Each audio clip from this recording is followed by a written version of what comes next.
Bureau des Nikon il y a 2 ans.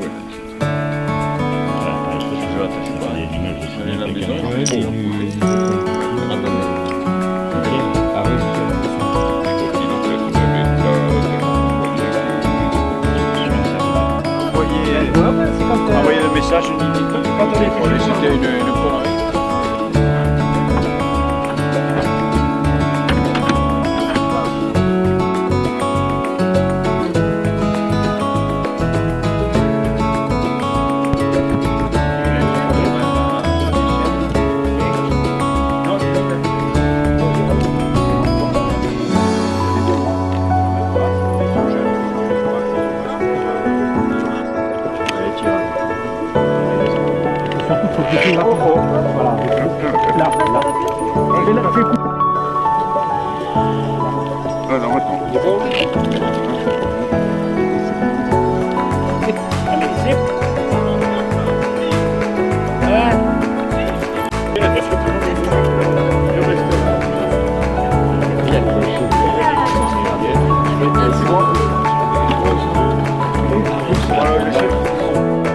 Allez, marchez! Allez, c'est parti!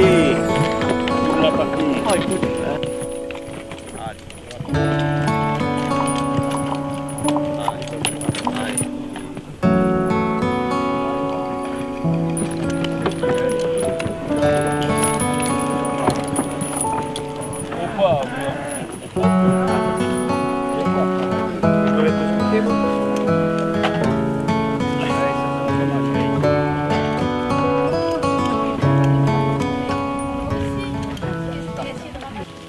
Les murs, on le voit parce que les graines se détachent facilement, c'est doré, hein. Le pédoncule ici est marron, hein. Donc cette grappe est mûre. Et là maintenant, c'est le moment où la pourriture noble peut s'installer, où le passerillage s'opérer. Hein. Il faut que, pour que on ait une production de qualité, qu'on ait des grappes mûres à la base. Comme le sémillon, c'est que c'est des cépages qui ont une pellicule épaisse. Quand on croque le grain, la pellicule nous encombre le palais. Et c'est parce que la pellicule est épaisse qu'elle ne se déchire pas au dessèchement ou à la pourriture noble. Donc là, cette grappe me paraît bonne, donc je la cueille. Hein, voilà, ça c'est nickel, quoi. Enfin, et on rencontre ça très rarement. Et là, avec l'humidité qu'on a, ces grains qui sont, vous voyez, on a la pellicule qui est entière, c'est très important. Ces grains vont se tourner en pourriture noble, donc ça va encore progresser, mais on le fera sur, par exemple, cette grappe ici qui est pas assez concentré. On a par exemple ce grain, vous voyez, qui est rose ici. Si on a cette humidité qui se maintient, on va avoir de la pourriture qui va se développer à l'intérieur et ça donnera une concentration identique mais des goûts différents. C'est ce qu'on appelle la pourriture noble. Ça c'est le passerillage et ça c'est en devenir de la pourriture noble. Voilà. Et ça par exemple, ça c'est bon à cueillir là, vous voyez. Voilà. Et celui-ci, on voit qu'il est un peu turgescent et qu'il vient noir à l'intérieur. C'est un peu de pourriture noble, à mon avis, qui vient. Là, sur celui-ci. Là. Voilà. Ça, c'est du passerillage, j'en suis sûr. Et là, vous voyez, c'est encore un peu turgescent. Là, la pourriture doit commencer à venir. Voilà.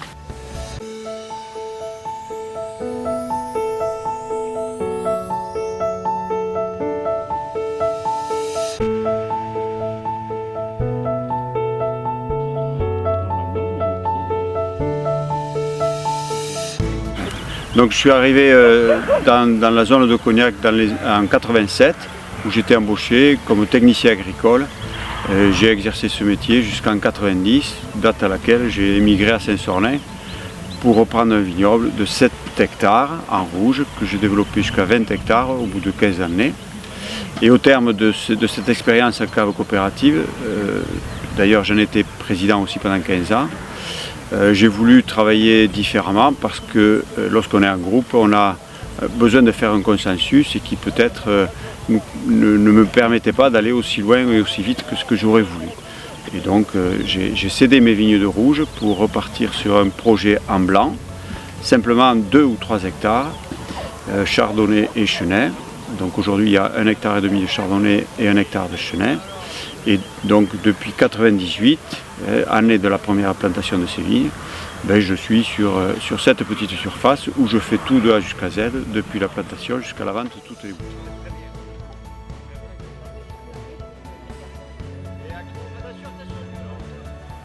Oui, quand j'étais du côté de Limoux, mon père était régisseur agricole, sur une exploitation viticole et céréalière et d'élevage. Donc quand j'étais petit, ben, on passait nos vacances dans les vignes.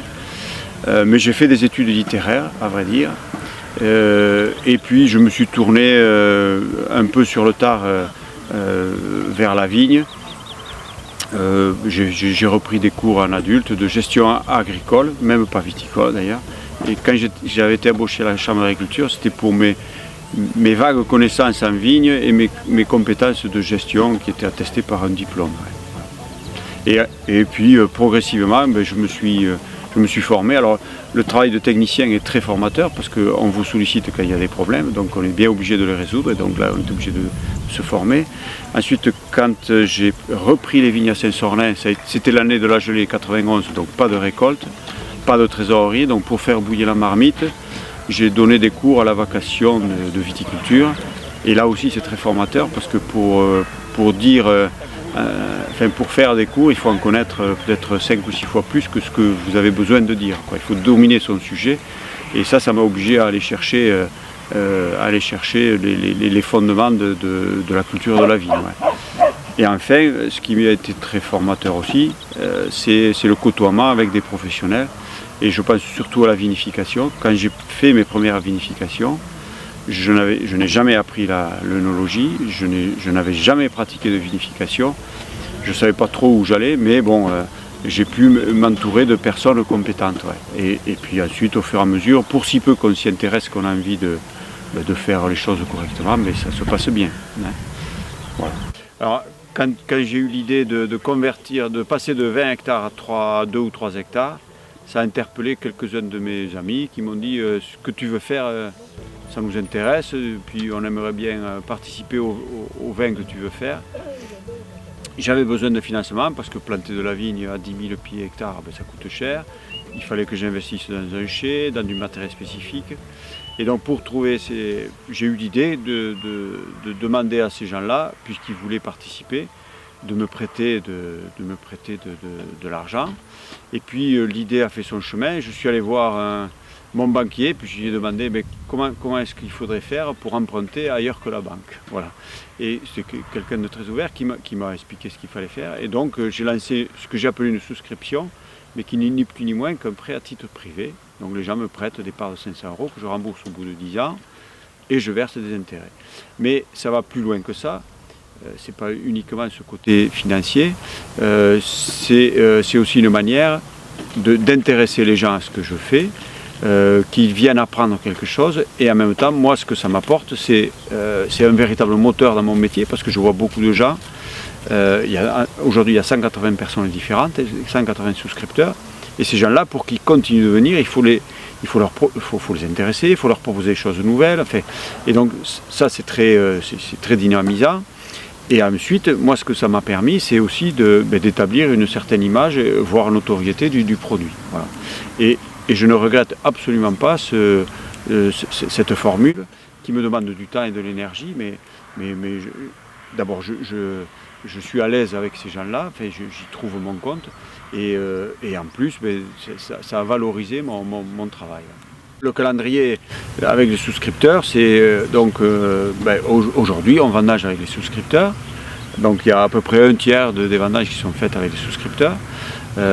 Ensuite, assez vite, là, au mois de novembre, en année normale, lorsqu'il y a des stocks, on fait une dégustation de la sortie du millésime. Donc le principe, c'est qu'on compare le Gembelot à d'autres chardonnays ou chenins et on se met d'accord sur un prix. Il y a ensuite deux courriers minimum qui sont envoyés par an pour dire un peu ce qui se passe. Ils ont choisi la bouteille, la forme de la bouteille, l'étiquette, et on fait aussi des dégustations d'assemblage. C'est-à-dire qu'au mois d'août, quand on remonte le vin des barriques, il y a différentes sortes chardonnay, différentes sortes de chenins qui sont vinifiés à part. Et donc il s'agit d'assembler pour sortir par exemple le chardonnay jaune ou le chardonnay ivoire. Et donc ça on le fait avec les souscripteurs. Et c'est quelque chose moi qui m'apporte beaucoup parce que ça me sort de mon idée préconçue de technicien qui connaît le vin depuis son début, donc avec peut-être des a priori. Et ensuite c'est aussi l'avis du plus grand nombre qui prévaut. Et donc je me rapproche du goût de la clientèle. Et pour les souscripteurs, c'est drôlement intéressant aussi parce que voilà, ils prennent part à l'élaboration du produit. Et enfin, comme autre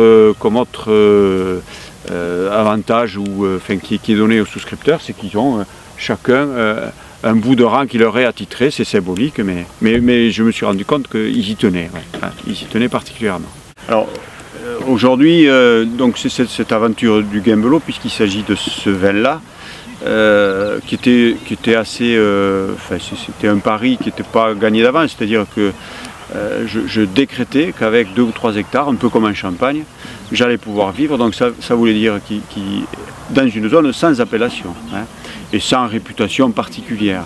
Donc je décrétais que j'allais avoir un vin qui serait bon, que les gens le reconnaîtraient comme tel et le paieraient comme tel.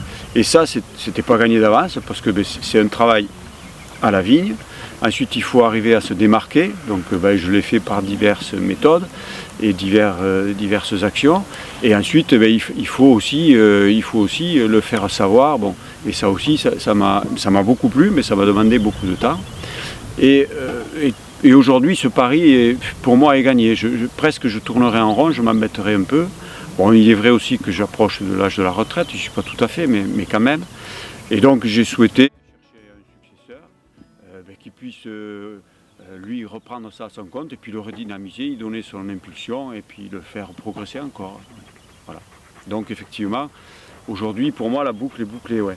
Et, enfin, il y a des choses aussi révélatrices. J'ai commencé avec une année de gel, je finis avec une année quasiment avec la même année de gel et un peu de grêle en plus. Ouais, voilà.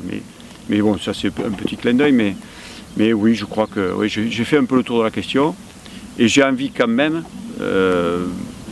dans un avenir très, très proche, de tenter encore autre chose en vigne, mais différemment, et dans le Midi. Ouais. Je crois que la passion, elle vient en faisant le métier. C'est-à-dire que si on arrive à travailler comme on aime être et comme on aime travailler, alors dans mon cas, j'adore ma liberté. Donc ici c'est très bien parce qu'il n'y a aucune appellation, j'ai pas de contraintes particulières. À tel point que ça me fait plaisir de m'imposer moi-même mes contraintes au niveau de la culture de la vigne ou de la vinification. Donc dans la mesure où je me sens libre, dans la mesure aussi où je n'ai pas une contrainte économique qui m'empêche de faire les bons choix techniques ou un minimum quand même de contraintes économiques, moi j'arrive à me passionner pour ce que je fais. Et dans la mesure aussi où on a la reconnaissance du client qui vous dit ça ce que vous faites c'est bon et on revient chercher parce qu'on l'aime et on vous le paye à son prix parce qu'on l'aime, pour moi aussi c'est aussi ça fait partie des choses qui arrivent à nourrir cette passion. Voilà. Et je le vois comme ça. Pour moi la passion existe parce que j'arrive à être moi-même dans mon métier. Voilà. Tout simplement. Et alors il est vrai aussi que de par mes origines, moi j'adore le végétal, la mécanique m'emmerde, j'adore les animaux, l'être vivant animal, et j'ai pu m'accomplir dans le Gimbelot sur ces 2 tableaux. Voilà. Et sans trop m'encombrer d'une mécanisation. Je n'aime pas mettre les mains dans le cambouis et je ne comprends pas ce qui se passe quand je suis en panne. Voilà. Quand j'ai commencé, donc 2 hectares et demi, ça veut dire 10 000 bouteilles, 12 000 bouteilles, parce que il faut produire peu à l'hectare pour que ce soit bon. Et pour en tirer un revenu, il faut se balader au minimum à 10 €, 15 € la bouteille. Et alors que ma dernière négociation au sein de la cave coopérative Saint-Sorlin, je m'en souviens, c'était 1,57 € hors taxe la bouteille. Donc c'est quelque chose qui paraît inabordable. Et donc quand j'ai attaqué, j'ai commencé dans ces prix-là, autour de 8 € la bouteille, pour progresser jusqu'à 15 € aujourd'hui. Et je me suis rendu compte qu'il y a des gens qui faisaient un peu la moue, même des professionnels d'ailleurs, et puis des professionnels reconnus, et qui au bout d'1 an, 2 ans, revenaient et puis ne faisaient plus la moue et disaient bon on l'aime, on en prend. et puis combien ça coûte, mais c'est tout, quoi. Hein. Et moi je me refuse à négocier à négocier le prix, parce que quand je vais chez le boucher, j'achète ma viande au prix où il me la demande, et j'estime qu'il me demande ce prix parce que c'est ce qui le fait vivre. Et c'est pareil pour mon produit. Voilà. C'est une reconnaissance, évidemment. Hein. Et moi je suis très fier et très heureux d'arriver à vendre le vin au prix qu'il coûte. Quoi. Voilà. Il goûte les raisins ratatinés. Ah, ils sont bons. Hein. Ah, c'est joli ça. Une gorgée de sucre. Ah oui, ça fait 21 à mon avis là. Ah ouais? 21 degrés potentiels, ça veut dire qu'il y a 350 grammes de sucre. Ah quand même? Par litre. Toi tu presses et tu sors un jus à 350 grammes de un peu confit. Tu les as goûtés? Oui. Ah ouais. Ah ouais, bon. j'aime bien. Donc là je disais que ça, Pas diabétique. il ne faut pas être diabétique. Non. Ces raisins là c'est plus du passeurillage que de la pourriture noble. Hein, parce qu'il fait sec depuis longtemps. Et donc les raisins perdent leur eau. Et c'est même ce qui se passe, c'est que la plante est au bout, elle est à genoux, elle ne peut plus sortir l'eau du sol, et donc elle se resserre dans le grain. Et donc elle vide le grain, et ça se ratatine. Alors cette humidité qu'on a aujourd'hui, c'est très bon, parce que ce passeurillage, donc ce dessèchement, va se tourner en pourriture noble. Voilà. Combien de jours il faut? 4 ou 5 jours. Hein. Mais il faut passer souvent pour le cueillir au bon moment et éviter que la pourriture noble éclate la pellicule, parce que là, à ce moment-là, on perd tout ce qu'il y a dedans. Oui. Voilà. Mais c'est vraiment c'est une année exceptionnelle. Hein. Ça, on le repart. Moi, je ne l'ai jamais vu ça. On va se régaler. Alors, comme ça, je ne l'ai jamais vu. On va se régaler. Mais nous, on ne connaissait pas on connaît pas Savadou, hein, parce qu'on il y en a. J'en ai mis à goûter, à déguster. Marchez. Hop. Allez, viens. Ah, c'est le béton. Allez. Alors, marchez. Allez. Euh,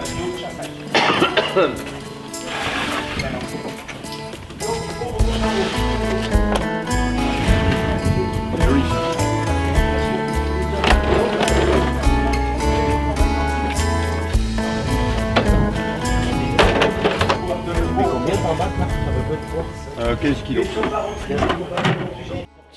Tout ce qu'il y a autour de la vanne, qui sont des bourbes, hein, pour pouvoir ensuite.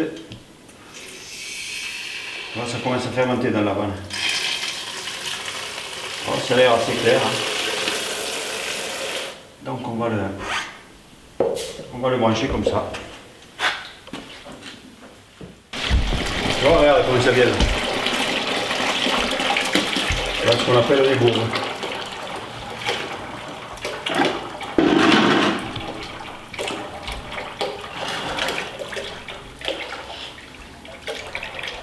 En fait, c'est de la matière organique et minérale qui était dans la vanage, hein, donc de la poussière, des bouts de pellicule.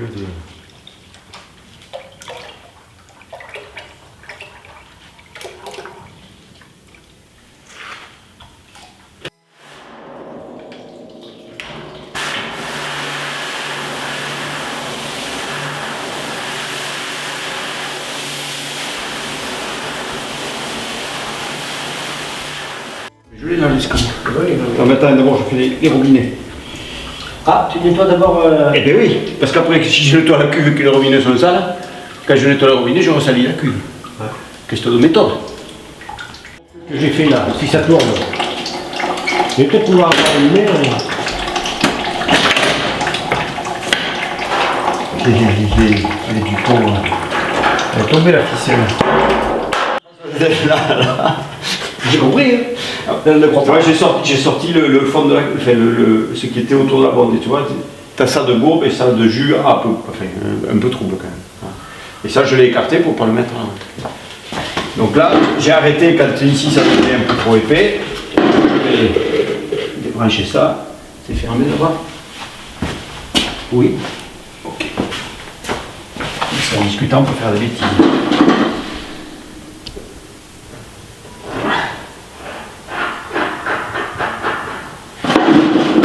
Toujours un seau à côté pour ne pas en mettre partout.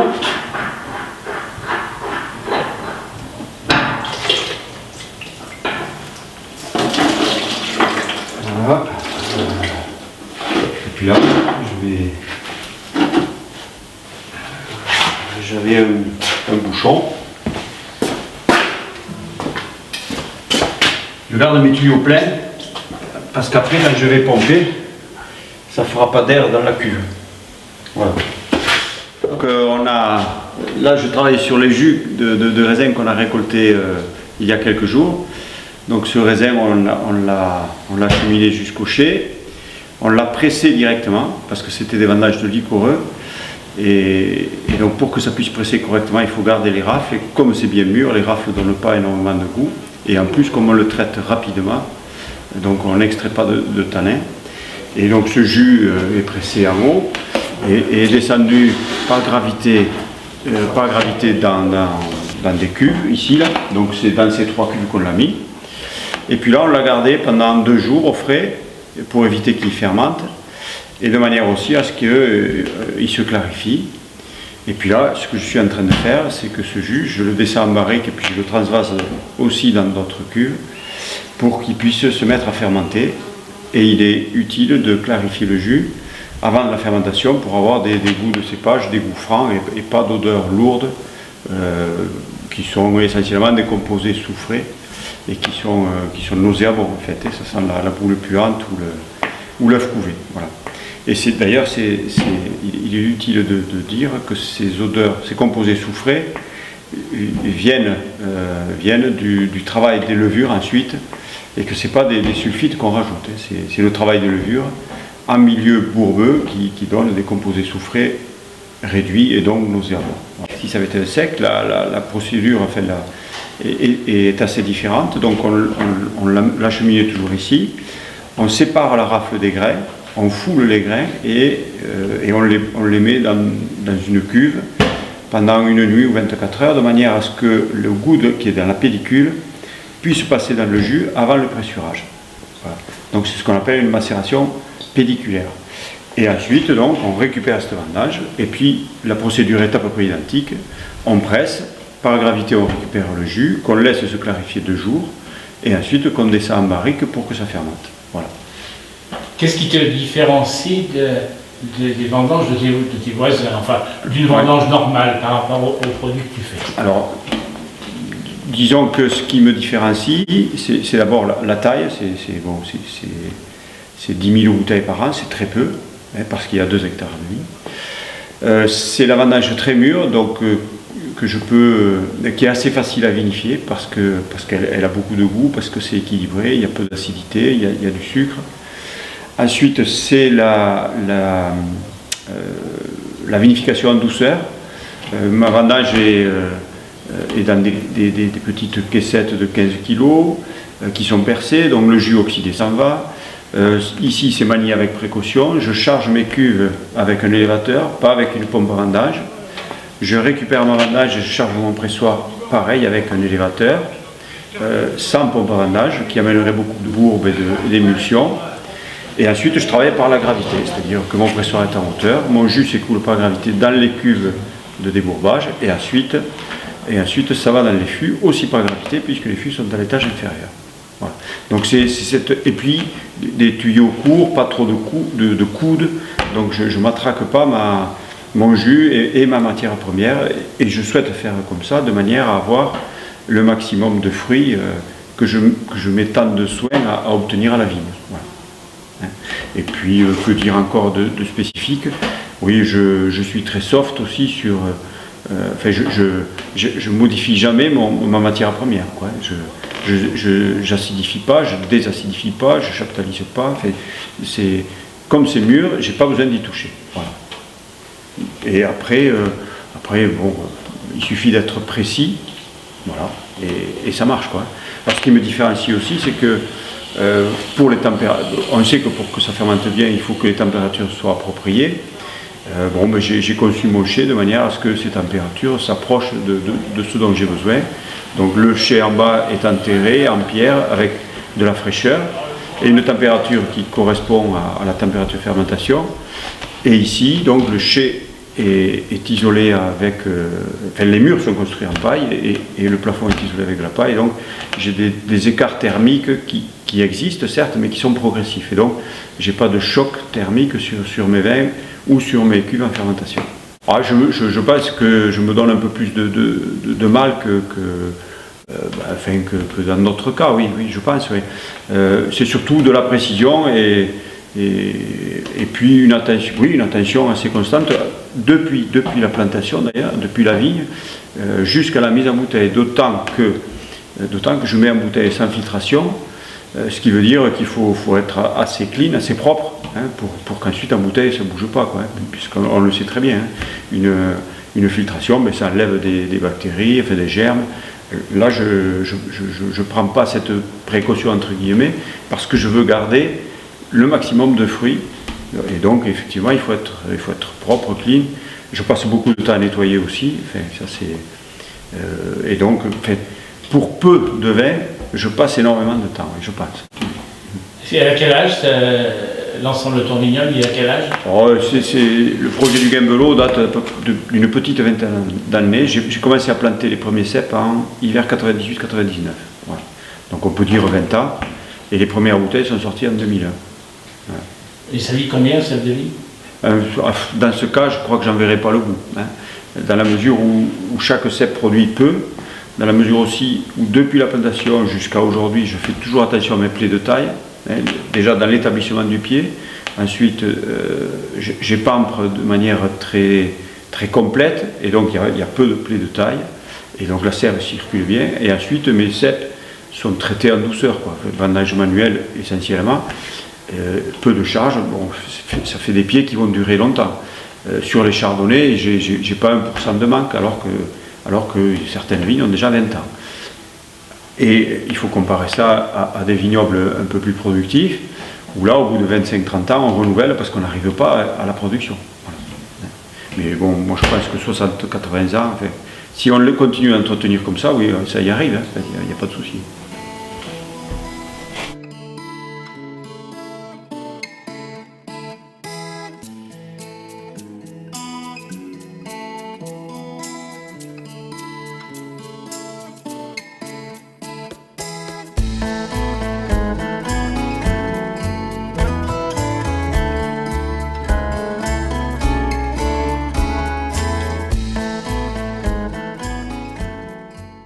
Donc le jus qu'on a éclairci, qu'on a laissé réchauffer, qu'éventuellement on a levuré, on le descend dans les fûts, mais au tout début de la fermentation. Ou même, ce lot-là, je l'ai descendu, éclairci, mais pas encore en fermentation. Donc il va fermenter intégralement dans les fûts. Et c'est important d'avoir la fermentation en fût, parce qu'on a un mariage du bois avec le vin qui est beaucoup plus harmonieux. Si on fait de l'élevage simplement, c'est-à-dire on fait fermenter en cuve et ensuite on met en fût, on peut avoir des goûts plus durs, plus boisés que lorsqu'on fait fermenter dans le fût et qu'on élève dans le fût. Voilà. Les choses sont plus mariées, harmonieuses. Voilà. Et on respecte un peu mieux le cépage. Donc là, ça fermente pendant 8-15 jours, même souvent c'est 15 jours. Et j'ai jamais besoin d'intervenir au niveau des températures parce que le chai a été conçu pour avoir une température intéressante pour les fermentations. Donc c'est un chai enterré en pierre qui a une bonne inertie thermique, qui arrive à se réchauffer à 16 ou 17 en fin d'été, qui est une bonne température de fermentation puisque les levures travaillent entre 18 et 22. Donc entre la température ambiante et la chaleur qu'elle dégage dans les fûts, mais on est à la bonne température. Et puis donc je fais fermenter jusqu'au bout pour les secs, pas tout à fait jusqu'au bout, enfin loin il s'en faut d'ailleurs, pour les moelleux ou les liquoreux. Et quand la fermentation est finie, eh bien il faut remplir les fûts à ras-bord et vérifier ça tous les mois par exemple. Et toutes les semaines, je fais ce qu'on appelle un bâtonnage, soit par bâtonnage, soit par roulage. Alors le principe du bâtonnage, c'est que l'on remet régulièrement en suspension les lies fines qui sont constituées par les cadavres de levure de fermentation et qui donnent du gras et de la longueur et du goût au vin. Voilà. Et en le mélangeant régulièrement, on permet ces échanges, notamment quand les températures sont assez élevées, je veux dire entre 15 et 17 degrés, donc juste après la fermentation, et ensuite courant de l'été. Voilà. L'hiver, les échanges se font moins. Voilà. Et alors ce bâtonnage, on le fait soit avec un bâton, Donc on ouvre et puis on passe un bateau avec une chaîne. Donc là, on fait rentrer massivement de l'oxygène qui va chasser le gaz carbonique de la fermentation, éventuellement les odeurs de fermentation un peu lourdes. Et lorsqu'on arrive à avoir un nez net, un nez de fruits, plutôt que de continuer de bâtonner de manière intense avec une chaîne, on mélange les lits en roulant la barrique sur elle-même. C'est pour ça qu'elles sont sur des châssis avec des roulements. Voilà. Et là, on mélange toujours ces lits, mais on évite de rentrer trop d'air, donc d'oxygène, parce qu'au bout d'un moment, plutôt que d'aérer, on oxyderait, et donc on perdrait le goût, et là de manière irrémédiable. Autant quand on a des odeurs de fermentation lourdes, on peut faire revenir le fruit en faisant rentrer de l'oxygène, autant quand on est arrivé à un bon équilibre, si on continue à faire rentrer de l'oxygène de manière violente, ben on oxyde, et là du coup on garde ce goût oxydé, on n'a plus ce goût de fruit. Voilà. Et moi je ne veux pas faire du Xérès, voilà, c'est pas mon objectif. Voilà. Et donc ça, toutes les semaines, on roule ou on bâtonne selon le stade. Et tous les mois, on vérifie le plein de la barrique, on vérifie que le goût ne se dévie pas. Et à partir du printemps aussi, je rajoute des sulfites, un peu de soufre, de manière à bien stabiliser mon vin. Voilà. Et parce que le soufre est un antiseptique et un antioxydant. Antiseptique, ça veut dire qu'on protège des déviations bactériologiques, et antioxydant, ça veut dire qu'on protège le goût de l'oxydation. Voilà. Alors l'intérêt de la barrique, c'est que il y a le goût du bois. Alors on peut choisir différents bois. Moi j'ai 2 forêts, la forêt de l'Allier et la forêt de Nevers. J'aime bien la forêt de l'Allier sur le chardonnay, la forêt de Nevers sur le chenin. Et ensuite, on peut choisir aussi la chauffe du bois. Hein. Donc moi, je travaille avec 2 chauffes, chauffe moyenne et chauffe blonde. Au début, je ne travaille qu'avec les chauffes moyennes, et de plus en plus, je travaille avec des chauffes blondes qui respectent mieux le fruit et qui sont adaptés à des vins issus de vendanges bien mûres, et donc des vins charpentés, voilà, qui naturellement ont une bonne sucrosité. Et donc on n'a pas besoin d'en apporter en supplément avec le brûlage du bois. Voilà.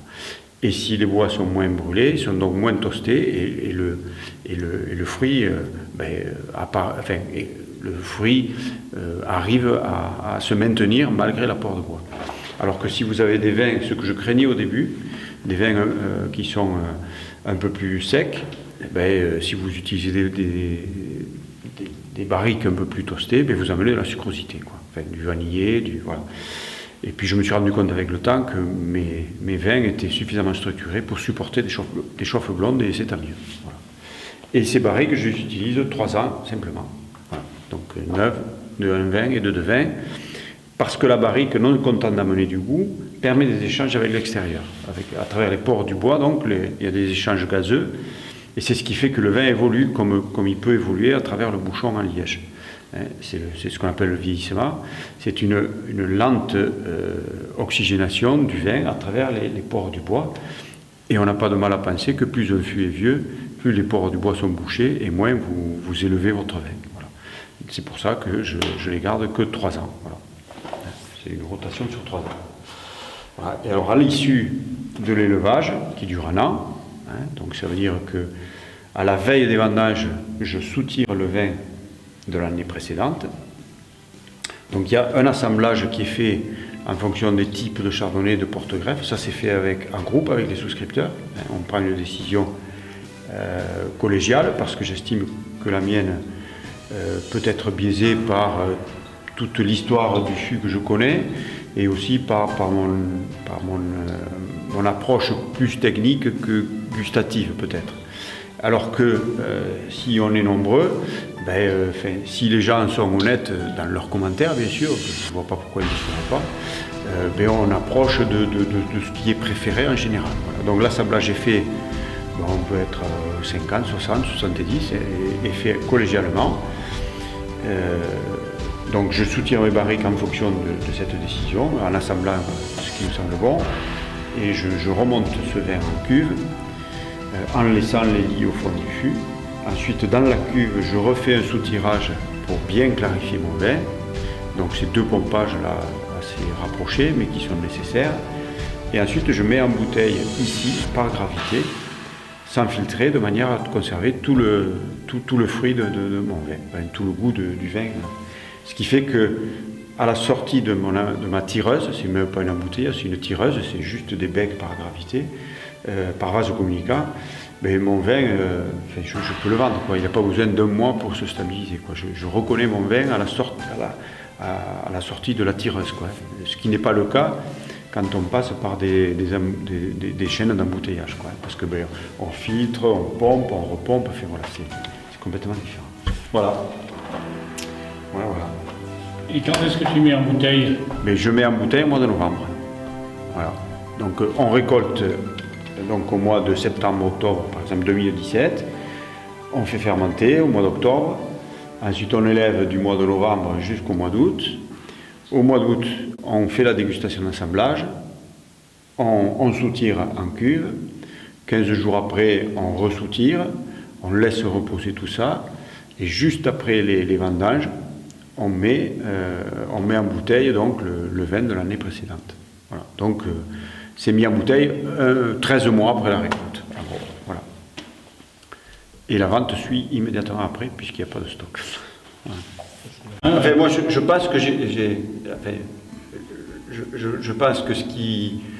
Enfin au moins dans mon cas, je pense que ça peut être vrai dans d'autres cas, que ce qui fait qu'on est heureux, c'est qu'on arrive à réaliser ses rêves. Et avec le Gimbelot, j'ai rêvé d'un truc qui était un peu osé, on va dire. Et j'ai rêvé de mettre en place une exploitation complètement originale. Enfin, et aujourd'hui, je suis allé vers ça, sans trop me poser des questions. Parce que je ne suis pas un mec qui calcule tout, non, loin s'en faut. Et même si je calcule le minimum quand même, mais j'y vais et puis je vois. Hein. Et d'avoir réalisé ce rêve, moi ça me suffit, quoi. Et pourvu que j'ai un autre rêve à réaliser. Voilà, il me semble que c'est une des clés du bien-être. Voilà. À la fête du vin, c'était quand j'étais à la Cave coopérative, que j'en étais président. Donc on avait un budget communication dont on ne mesurait pas toujours les retombées, c'est-à-dire qu'on larguait des sommes pour avoir un pavé à droite à gauche, mais bon, on le faisait parce qu'il nous semblait que c'était bon de le faire, mais sans trop en mesurer les retombées. Et donc on a eu l'idée, et j'ai poussé dans ce sens, de créer une fête à Saint-Sornin, une fête du vin, en impliquant les gens et les associations du village, parce que j'estime que si on est bien perçu localement, même j'estime que c'est la première chose à faire, être bien perçu autour de nous, avant de vouloir aller plus loin.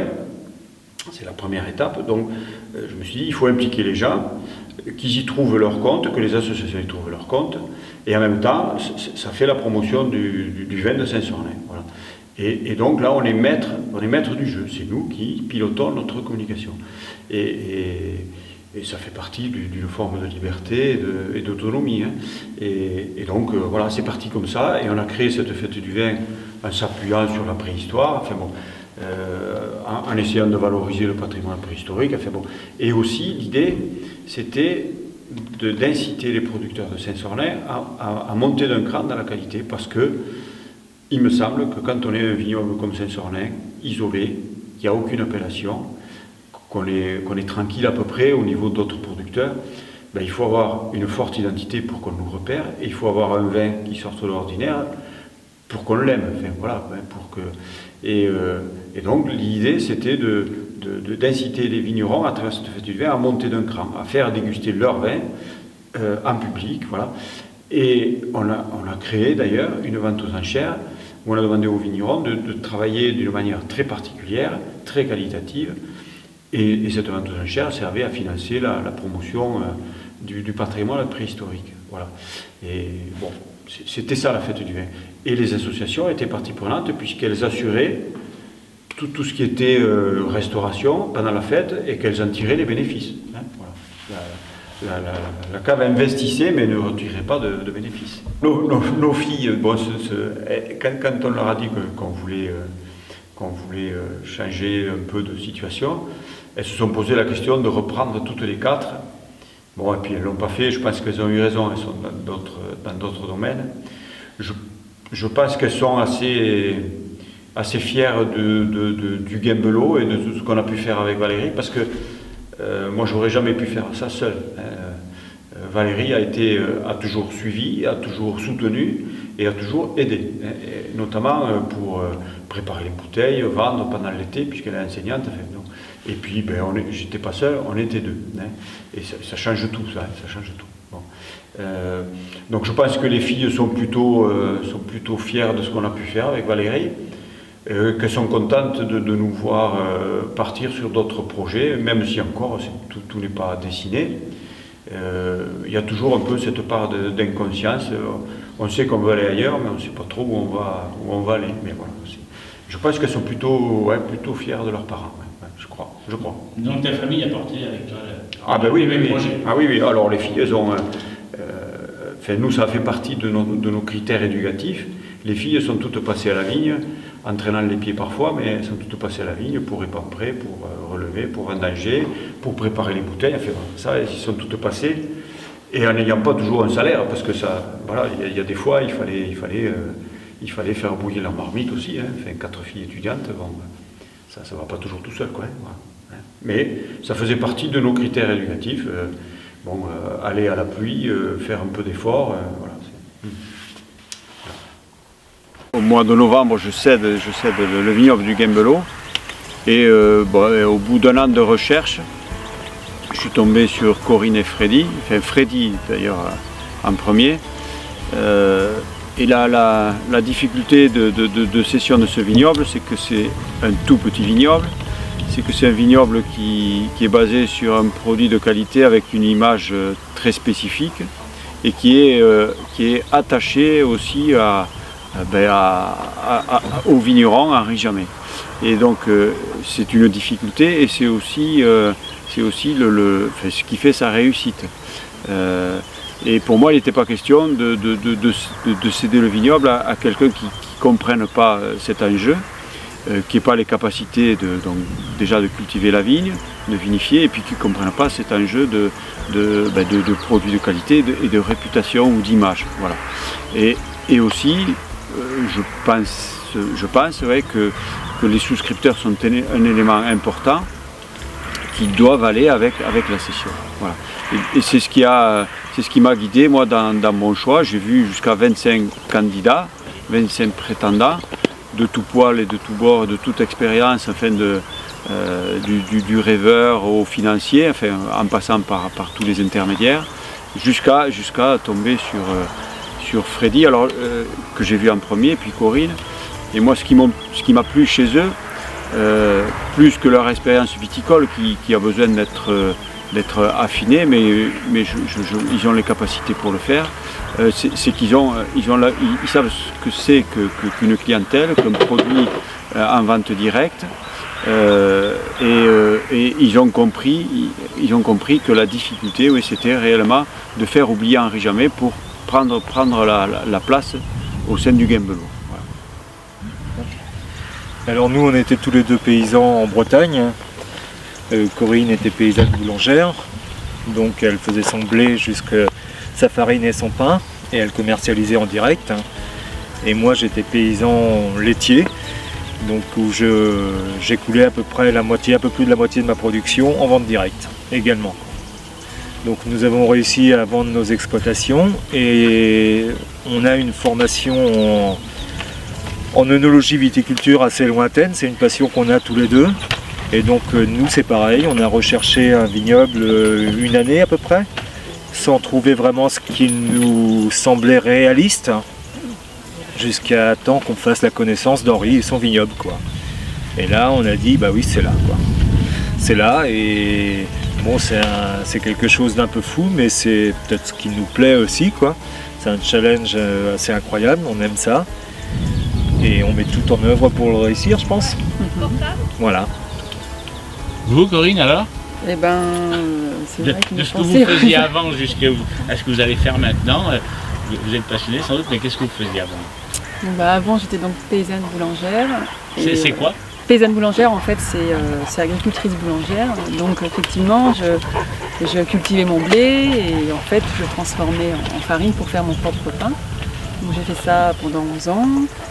Et bon, j'estimais peut-être avoir fait le tour. Et donc, avec Freddy, on a décidé d'avoir un projet en commun, tous les deux. Et donc, ça a été de chercher un petit domaine viticole.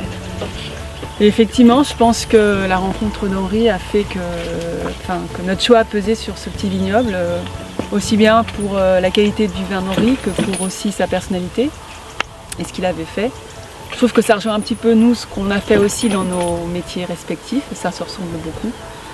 Après, le challenge, ça serait effectivement d'arriver à faire un vin de cette qualité. Et puis, il y a notamment le climat qui pèse énormément. On a pu voir ça avec Henri cette année, que voilà, des fois, hélas, il peut y avoir des intempéries qui peuvent des fois tout gâcher en quelques temps. Mais bon, on va apprendre à vivre de cette manière, comme ça, avec tout ça, et en espérant... en espérant que Henri soit fier de nous, voilà.